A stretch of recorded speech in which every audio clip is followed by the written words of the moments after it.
এটা জুড়ে দিচ্ছি আমি বড় ভিডিওটার মধ্যে। তো যারা গরু আমাদের মা বলে ভণ্ডামি শুরু করেন, তাদের বলবো, যদি সত্যি মায়া থাকে পশুদের প্রতি, তাহলে সবার আগে নিয়ম বানানো উচিত, প্রত্যেকটা পশু হত্যা, প্রত্যেকটা পশু খাওয়া বন্ধ করে দেওয়া উচিত। বিশ্বাস করুন, মন থেকে খুশি হব। আমি ননভেজ খেতে ভালোবাসি, কিন্তু আমার একটুও কষ্ট হবে না।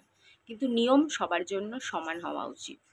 সমস্ত পশু খাওয়া বন্ধ করে দেওয়া উচিত, সেটা মুরগি হোক, ছাগল হোক, পায়রা হোক, কচ্ছপ হোক, হাঁস হোক, সমস্ত কিছু। কেন বাঙালি তো কম খায় না, যা পায় তাই খায়, পারে তো মানুষ মেরেও খেয়ে ফেলবে। তো যাই হোক, বাঙালি না মানে হিন্দু, বাঙালি হোক, হিন্দু হিন্দু জাতেরা। তো যাই হোক, আর যারা গরুকে মা বলে তাদের বলবো যে ভালো কথা, অবশ্যই ঠিক আছে, মায়া লাগে, কিন্তু নিজের মার প্রতি মায়া আছে তো?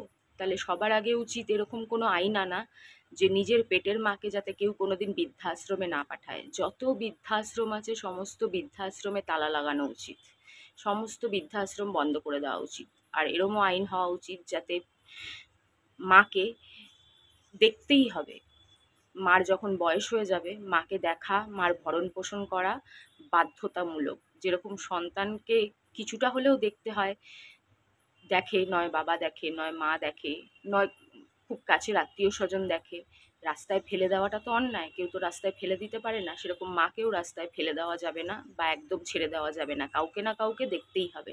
এরকম একটা নিয়ম তৈরি করতে হবে, তাহলে বোঝা যাবে যে মায়ের প্রতি সত্যি কত দরদ। কেন ভণ্ডামি দিয়ে কিছুদিন কিছু জিনিস চলে না, সেটা পার্মানেন্ট হয় না, সেটা খুবই ছোট্ট সময়ের জন্য হয়। Morning, good morning, good morning, welcome back to my channel Moumita বসা। তো কালকে দিয়ে অনেকগুলো ভিডিও আমার পেজে আসছে, তো দেখছি। পুরো তো দেখছি না, একটু একটু দেখছি, বাকিটা বুঝতে পারছি ছবি দেখে, বা একটু একটু শুনছি কি বলা হচ্ছে কি বলা হচ্ছে না। ব্যাপারটা বিতর্কিত বিষয় ঠিকই, কিন্তু তবুও ভাবলাম আমার কিছু মতামত, আমার কিছু অভিজ্ঞতা শেয়ার করি। এই যে কুরবানির ঈদ অমুক তমুক, যাই হোক, যেগুলো দেখাচ্ছে, তো কথা উঠছে এটা হওয়া উচিত কি হওয়া উচিত না, এটা বন্ধ হয়ে যাওয়া উচিত কি বন্ধ হয়ে যাওয়া উচিত না। তো এখানে আমি আমার কিছু অভিজ্ঞতা বা কিছু কথা বা কিছু কথা বলবো। দেখো, আমি পশুপ্রেমী, খারাপ লাগে চোখের সামনে দেখলে, অবশ্যই খারাপ লাগে, কিন্তু আমরা তার সাথে সাথে ননভেজ মানুষও, আমরা বাঙালিরা বেশিরভাগই ননভেজ।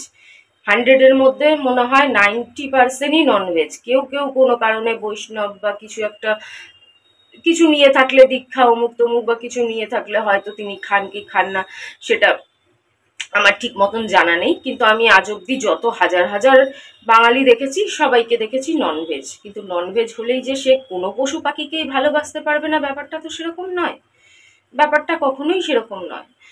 তো এবার আমরা মানে কিভাবে এই জিনিসগুলো না এত সেন্সিটিভ ব্যাপার, যেগুলো ভালো করে বোঝানো মানে দায়।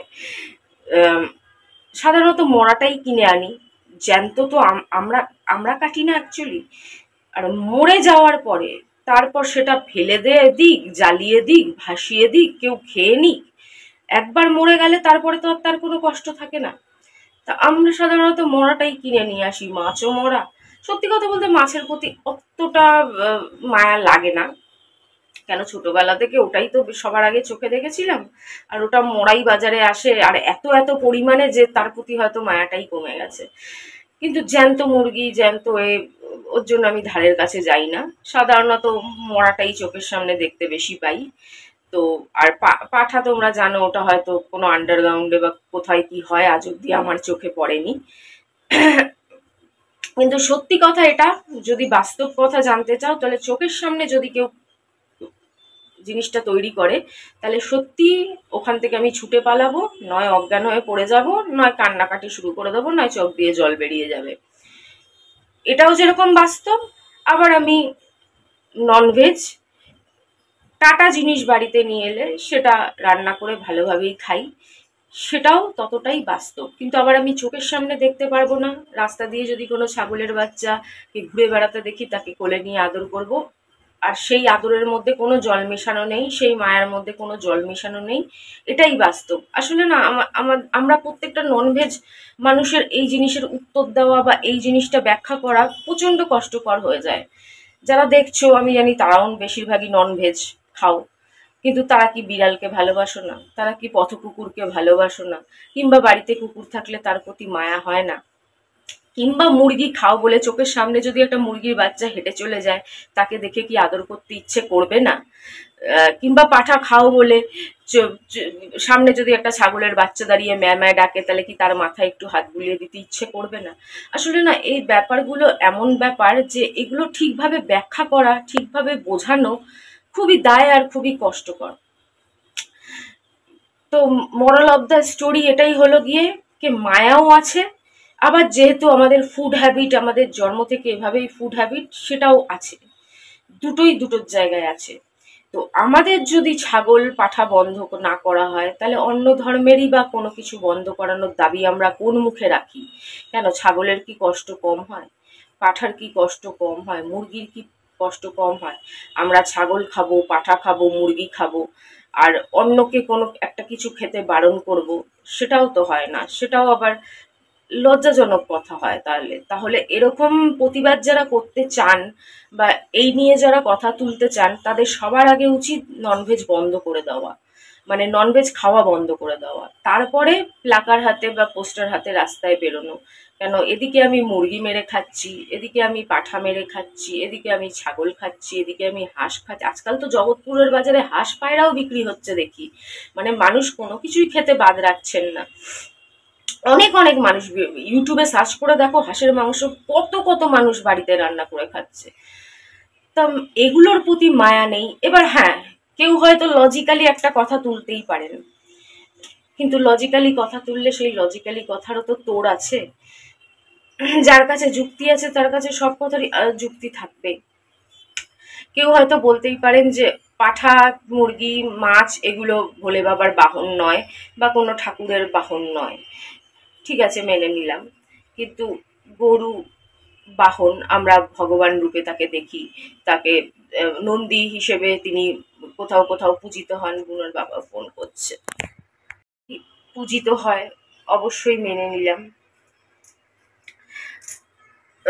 তো যদি বাহনেরই ব্যাপার হয় বা ঠাকুরের থাকে পূজিত হয়েরই ব্যাপার হয়, ঠাকুরের বাহনই হয়, তাহলে তো ইঁদুরও ঠাকুরের বাহন, গণেশ ঠাকুরের বাহন। ইঁদুর মারার বীজ তো প্রত্যেকটা দোকানে দোকানে বিক্রি হয়। ঘরে ঘরে ইঁদুর মারা হয় যখন কোনো ঘরে প্রচুর জ্বালাতন করে। আমার ঘরেও প্রচুর জ্বালাতন করে, কিন্তু আমি মারি না, যাই হোক। তো তারপরে হাঁস। হাঁস তো এখন প্রচুর চল হয়েছে, প্রচুর ট্রেন্ডিং ভিডিও কত হাঁসের দেখেছি। হাঁসও তো সরস্বতী ঠাকুরের বাহন। সাপ, কত মানুষ সাপ মেরে ফেলে, বোঝাও যায় না, আমরা জানতেও পারি না। গ্রামে গঞ্জে কত আছে ছোটখাটো, সেরকম বিষাক্ত না হলে মানুষ মেরেই ফেলে, ভাগিয়ে দেওয়ার থেকে বেশি। মনসা ঠাকুরের বাহন। তো এরকম ভাবে জিনিসটা দেখলে মানে কিভাবে কি করে কি হবে? তাহলে তো তারা বলবেনই, তাই না? যে যদি ঠাকুরের বাহন হিসেবেই বলতে হয়, তাহলে একরকম কথা আছে, অনেক ঠাকুরের বাহনকেই মারা হয়। আর যদি পশু হিসেবে দেখা হয়, তাহলে অনেক পশুই মানুষের খাদ্য। তাহলে ব্যাপারটার কিভাবে কি হবে? তারপরে আবার কত আছে দেখো, দোগলামি আছে দেখো, আমাদের আমাদের দোগলামির শেষ নেই। তোমরা মনে আছে আগের বার যখন আমরা মেয়েকে নিয়ে দীঘায় গেছিলাম, গরুগুলো দোকানের সামনে গিয়ে কিরকম অভুক্ত হয়ে দাঁড়িয়ে আছে, কেউ একটা পাউরুটিও দেয় না। আমি দিলাম, মানে দিয়ে শেষ করতে পারছি না, এত অভুক্ত, ঘপ ঘপ করে খেয়ে নিচ্ছে। আর কিছু দোকানদার জল ঢেলে দিচ্ছে গায়ে, মেরে তাড়াচ্ছে। ছোটবেলা থেকে দেখছি, আমাদের পাড়ায় খাটাল ছিল, বিশ্বাস না হলে কেউ খোঁজ নিয়ে দেখতেই পারো, লালাবাগানে আগে প্রচুর খাটাল ছিল আমাদের পাড়ায়। গরুগুলো মানে হয়তো রোদে হাঁটতে পারছে না বা কিছু, মারতে মারতে নিয়ে যাচ্ছে, একটা করে হাতে বাঁশের কঞ্চি রাখতো, ধাপাস ধাপাস ধাপাস করে। একদিন তো মারতে একটা নাক দিয়ে ব্লিডিং শুরু হয়ে গেল। একজন বলে, কি রে কি করছিস, এরকম করছিস কেন? আমরা এরকম কত হিন্দু আছে যারা গরু পোষে, গরুর দুধের চক্করে তার বাচ্চাকে সামনে যেতে দেয় না মায়ের, বিক্রি করার চক্করে গরুর বাছুরকে প্রায় অভুক্তই রেখে দেয়, 1 সেকেন্ডের জন্য 5 সেকেন্ডের জন্য যেতে দেয় কিনা। আমি এই আমার নিজের চোখে দেখা। একবার না অনেকবার দেখা, আলাদা আলাদা জায়গায় দেখা। হিন্দু পরিবারই গরুর বাছুরকে তাড়িয়ে দিচ্ছে, মায়ের কাছে যেতে দিচ্ছে না, দুধ দুয়ে বিক্রি করে দিচ্ছে। আবার সেই গরুই যদি লাচার হয়ে যায়, দুধ বন্ধ হয়ে যায়, বুড়ো হয়ে যায়, কোনো কাজের না থাকে, তারাই বিক্রি করে দিচ্ছে মুসলিম ভাইদের হাতে। তাহলে এটা কিরকম মানে দোগলামোপানা। আমরা গরুর দুধের জন্য গরুর বাছুরকে কষ্ট দেই, গরু ঠিকভাবে হাঁটতে না পারলে গরুকে মারি, গরুকে দোকানের সামনে এসে দাঁড়ালে গায়ে জল ঢেলে দিই। এই হচ্ছে আমাদের ভগবান, এই হচ্ছে আমাদের গরুর প্রতি শ্রদ্ধা মায়া। কত রাস্তায় রাস্তায় দেখছি, এই যে জগৎপুর আর কেষ্টপুর দিয়ে যে জগৎপুর যাওয়ার রাস্তাটা দিয়ে হেঁটে যাও, কত গরু, কত গরু বসে থাকছে জঞ্জালের উপর, জঞ্জাল থেকে খাবার খুঁজে খুঁজে খাচ্ছে। কেউ একটা বিস্কুটও দেয় না, একটা কলাও দেয় না, কেউ একটা পাউরুটিও দেয় না। এরকম জায়গায় জায়গায় কি যাতা অবস্থা, তখন কারো ভগবানের কথা মনে থাকে না। মানে তারপর হাজার হাজার হিন্দু, লক্ষ লক্ষ হিন্দু নিজেরাও সেই মাংস খান লুকিয়ে চুরিয়ে। মিথ্যে কথা বলবো না, আমার কাকা, আমার বাবা, আমার পিসে মশাই, খোকন, কেউ বাদ যায়নি। আমাদের পাড়ায় তো অনেক অনেক মানুষ আছেন যারা খেয়েছেন, এরকম অনেক অনেক জায়গায় অনেক অনেক মানুষ আছে যারা খান। তাই আমার মনে হয় না যে নয়, নন যদি বন্ধই করতে হয় সব বন্ধ করে দিন, নন ভেজিটাই বন্ধ করে দিন, শুধু মাছটা বাদ রেখে। আর যদি বন্ধ না করতে হয়, কিছুই বন্ধ করাটা উচিত নয়, এটা আমার মনে হয়। তাহলে এটা দোগলামি পানা কাজই হবে আমার যা মনে হয়। কিন্তু এই যে রাস্তা দিয়ে যাচ্ছে, অমুক যাচ্ছে, ওই জিনিসগুলো একটু বুঝে দেখে করা উচিত একটা নির্দিষ্ট জায়গায় বা নির্দিষ্ট কিছুতে। এমনকি আমাদের ধর্মেও ভগবানরাও অনেক বলি ঠলি দিয়েছেন। অনেক অনেক আগে তো শুনেছি নাকি মানুষ পর্যন্ত বলি হয়েছে। এটা তো আমার চোখে দেখা সম্ভব না, যুগ যুগ আগের কথা, তাই আমি বলতে পারবো না। যেটা শুনেছি সেটা বলছি, যে মানুষও নাকি বলি হয়েছে, তারপর পাঠা, তারপর পায়রা, এরকম নানান রকম চলছে। হাঁস অমুক, জোড়া হাঁস অমুক তমুক।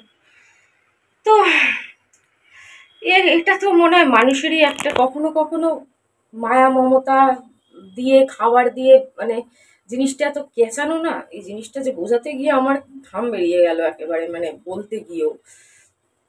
আবার বলছি, কেউ এটাকে খারাপ বিষয় নেবেন না, কারো সাপোর্টে বা কারো বিপক্ষের ব্যাপার না।